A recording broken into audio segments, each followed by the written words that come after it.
Oke,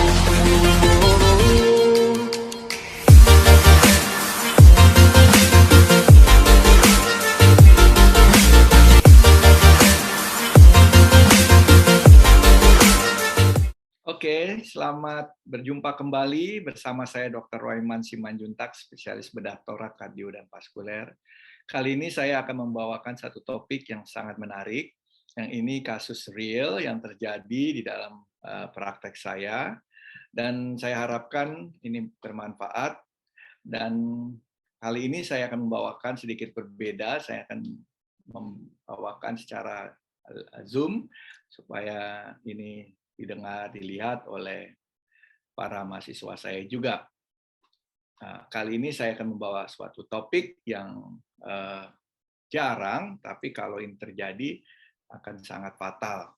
Ya, saya akan share. Oke. Ya, kali ini saya akan membawa satu topik valve replacement. Dalam bahasa Indonesianya adalah penggantian katup jantung.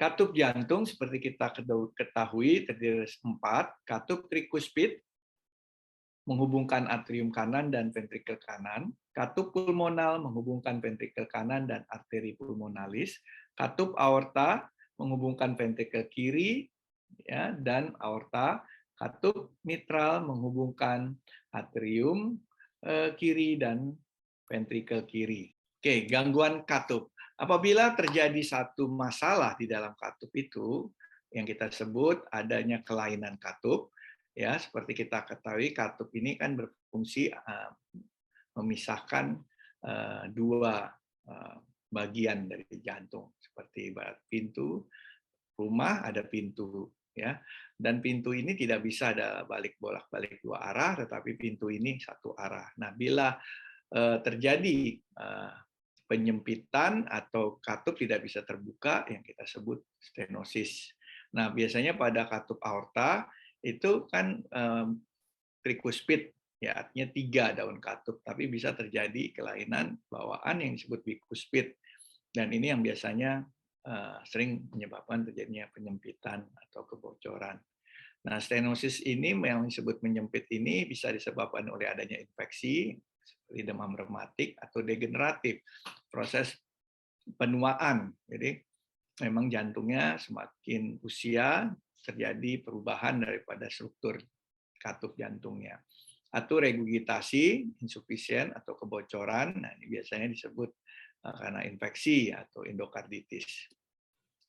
Nah, operasi pada kelainan katup ini biasanya kita bagi 2, ada yang repair, artinya itu perbaikan, ya, seperti pada penyempitan stenosis, katup itu biasanya kita potong sedikit atau kita bisa lebarkan, atau kita bisa lakukan pemasangan ring, atau kita jahit katupnya, atau kita ganti daun katupnya dengan perikat patch, ya, seperti repair daun katup, atau regurgitasi, yaitu sebagian katup dipotong lalu dipasang ring agar tidak bocor, atau replacement, penggantian katup keseluruhan dengan menggunakan katup protestik, ya, katup yang buatan, yang mekanik itu biasanya dari logam, ya, bisa karbon, ya, butuh antikoagulan seumur hidup, atau yang biologi yang dari binatang, baik itu katup atau perikat, tidak membutuhkan antikoagulan, tetapi kemungkinan untuk operasi pergantian katup lebih besar. Atau homograf, ya, donor dari orang lain, atau autograf yang disebut prosedur dari katup individu sendiri dan katup lainnya dari orang lain. Nah, kalau kita melihat definisi dari operasi ganti katup atau valve replacement surgery, operasi yang dilakukan dengan tujuan untuk mengganti katup jantung yang rusak dengan menggunakan katup protestik. Nah, guys, kita bisa lihat di sini jenis-jenis katup. Jenis katup itu ada bileaflet, monoleaflet, catch ball, ini yang sejak lama sudah dipakai, Nah, kalau bioprostetik ada yang stainless, ya, ada yang stented, dan transcutaneous. Stainless ini artinya dia tidak ada kerangkanya, ya, ini ada kerangkanya. Indikasi pergantian katup, ya biasanya katup yang tidak dapat diperbaiki, itu repair, kalsifikasi anular yang signifikan, katup yang mengalami distrofi, inflamasi atau infeksi, atau penebalan atau fusi subvalvuler, atau kardiomiopati progresif. Indikasi penggantian katup mekanik, ya tadi saya katakan tidak menggunakan antikoagulan, dan biasanya pada usia muda, di bawah 65 tahun, atau katup yang biologi, antikoagulan terapeutik tidak tercapai, kontraindikasi antikoagulan atau kehamilan, dan usianya lebih dari 70 tahun. Dan juga kadang kita pikirkan salah satunya ini memang antikoagulan terapeutik tidak tercapai. Ini apabila lokasi daripada pasien itu jauh dari fasilitas kesehatan yang memadai, karena mereka harus mengukur INR, keenceran darah. Dan juga ada faktor pekerjaan juga menjadi pertimbangan. Pekerjaan yang beresiko tinggi perdarahan, kita sarankan pemakaian biologi. Nah, ini kira-kira ada hal-hal dari bagian ini yang saya kutip, yang saya akan jelaskan. Di dalam pemilihan tindakan valve replacement, pergantian katup itu, kita melihat ada dua jalur di sini. Apabila penggantian itu adalah katup aorta, itu biasanya kita lihat pada usia lebih dari 60 tahun, atau dia penggantian katup yang mitral lebih dari 65 tahun, kalau dia ada atrial fibrillation atau risk factor lain untuk mempercepat terjadinya thromboembolism, bila tidak ada, kita memberikan dengan stented bioprothesis. Nah, kalau dia ada riwayat bleeding dengan antikoagulan high risk dan very high risk, apabila kita kasih dengan bioprothesis, tapi bila tidak ada, kita dapat memberikan yang mechanical. Nah, bila ada risiko atrial fibrilasi dan ada risiko thromboembolism, kita bisa memberikan mechanical. Tapi kalau dengan catatan apabila expected life expectancy-nya, angka harapan hidupnya kurang dari 10-12 tahun, adanya kontraindikasi antikoagulan dan pasien tidak dapat atau tidak bisa memakan antikoagulan, dan pasien dengan pada risiko tinggi perdarahan dengan antikoagulan dan INR yang sulit untuk dikontrol, kita pikirkan untuk pemberian bioprothesis. Nah, pada pergantian katup aorta dengan pasien usia kurang dari 60 dan pada katup mitral dengan pasien kurang dari 65 tahun dengan adanya atrial fibrillation atau risiko faktor thromboembolism bila tidak ada,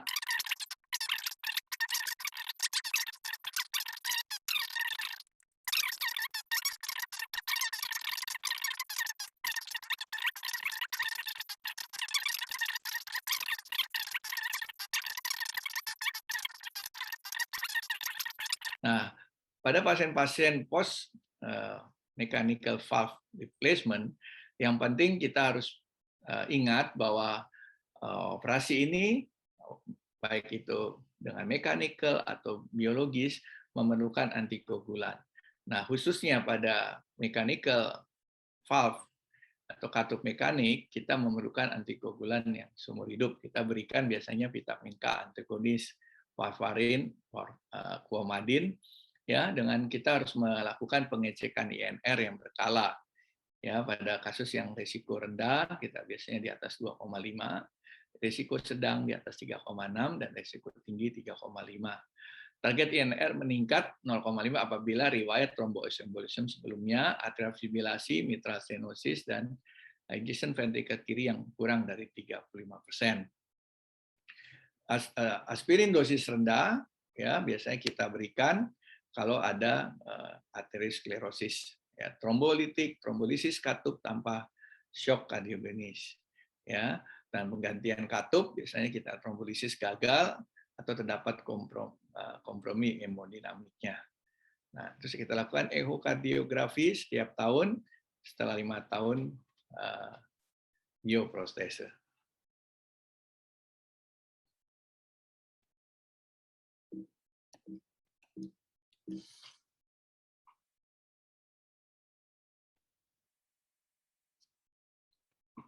Ya, nah kalau kita melihat di sini ada follow up post valve replacement pada kasus mitral stenosis yang kita lakukan mitral valve repair, ya kita sekarang suka menemukan adanya perubahan seperti adanya panus, adanya kalsifikasi, adanya kegagalan daripada fungsi.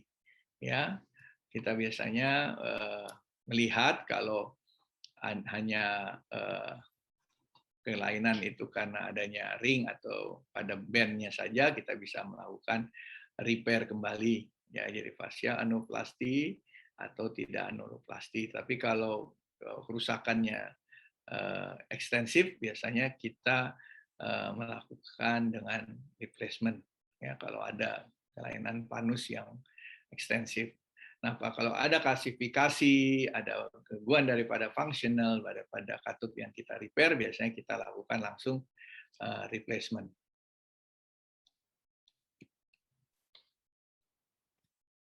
Nah, kalau melihat komplikasi yang terjadi, tromboembolism itu sekitar 1,5 sampai 2% per pasien per tahun. Meningkat dengan adanya atrial fibrilasi kronik dan ukuran atrium kiri yang besar. Endokarditis bisa terjadi 1,5 sampai 3% tahun pertama atau 3 sampai 6% dalam 5 tahun.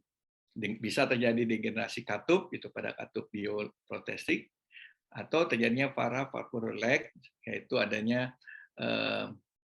celah di tempat anulus dudukan daripada katup.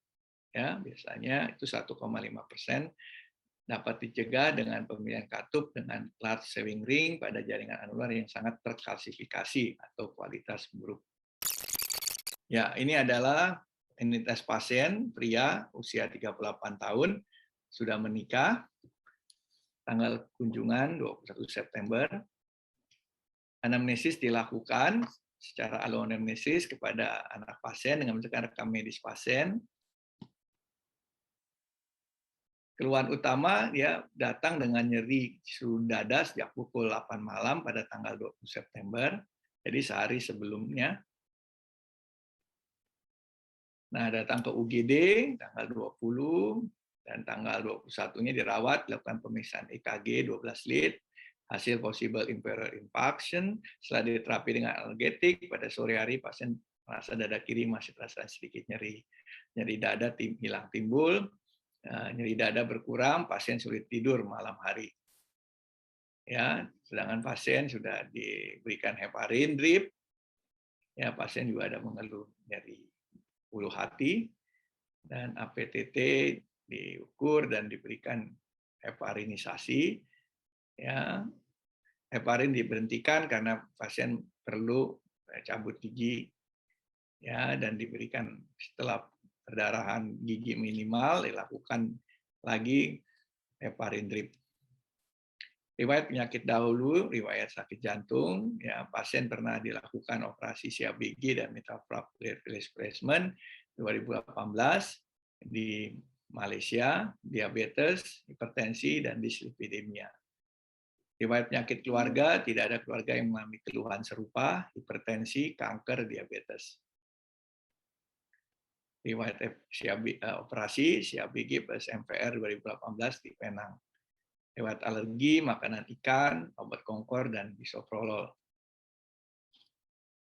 Ya, pemeriksaan general dalam pasien dengan komponen medis, tekanan darah, nadi pernapasan, suhu, SpO2 dalam kondisi normal, berat badan, obesitas 99 kilo. Dari pemeriksaan fisik tidak ditemukan hal yang signifikan. Paru, inspeksi, palpasi, perkusi juga dalam batas normal. Nah, pemeriksaan penunjang, pemeriksaan laboratorium, HB, hematokrit, elektrosit, leukosit masih baik. INR 3,8,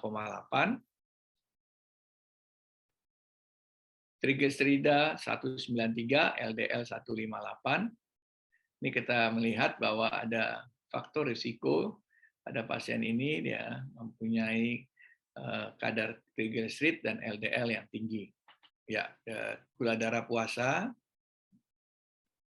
sedikit meningkat. Ya, gula darah sudah diatasi, diberikan pengobatan.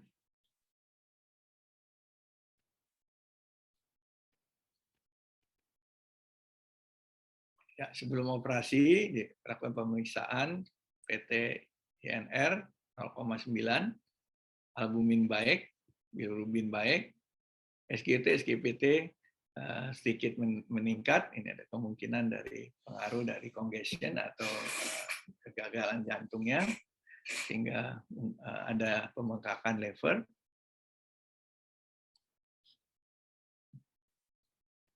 Ya, pemeriksaan EKG memang ada kecurigaan ada masalah infak di posterior. Ehokardiografi kita temukan adanya MS dan ditemukan adanya daun katup. Ya, ini ketepatan daun katup dari katup ATS dan fungsi jantung yang menurun 25%. Ya, dilakukan radiologi CT coronary angiografi, CAD to vessel disease, suspek CABG dan MVR malfunction, venous graft occluded dan ramus femoral access was closed. Oke. Radiologi, dia kerja CAD, coronary artery disease to vessel disease, mitral stenosis disebabkan oleh katup trombosis. Ya, ini obat-obatannya.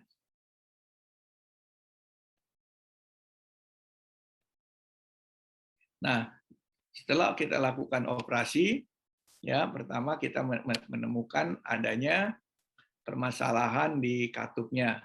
Kalau kita bisa lihat, ini katupnya.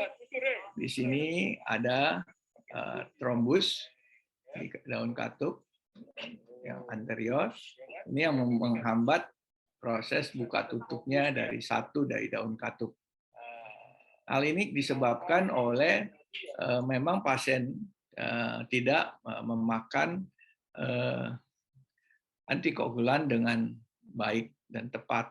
Pasien mengatakan dia kalau dia merasakan bahwa daun katupnya itu tidak terdengar, dia memakan antikoagulannya setiap hari. Apabila tidak, dia akan tidak memakannya. Nah, ini hal yang menjadi permasalahan pada pasien ini. Ya, kalau kita lihat memang karena ini adalah operasi ridu, jadi pasien ini tahun 2018 sudah dilakukan tindakan CABG dan dilakukan juga tindakan ganti katup. Nah, kita melihat bahwa pada pasien ini ada kelainan yang perlu kita lakukan operasi segera. Ya, memang di diagnosis dia juga ada permasalahan di koronernya, bisa kita lihat di data yang sebelumnya. Ya, ini koroner angiografinya ada permasalahan di right coronary arterinya, ya, dan ada permasalahan di LCX-nya. Ya, tetapi waktu kita melakukan operasi, ya, kita menemukan bahwa tindakan ini seperti kita ketahui ini adalah satu tindakan yang berisiko karena ini ada ridu. Jadi kita dalam planningnya, settingannya kita akan melakukan kanulasi dari arteri dan vena femoralis kanan. Ya, jadi kita lakukan kanulasi arteri femoralis seperti inguinalis kanan dengan nomor 19 dan kanulasi vena femoralis nomor 21.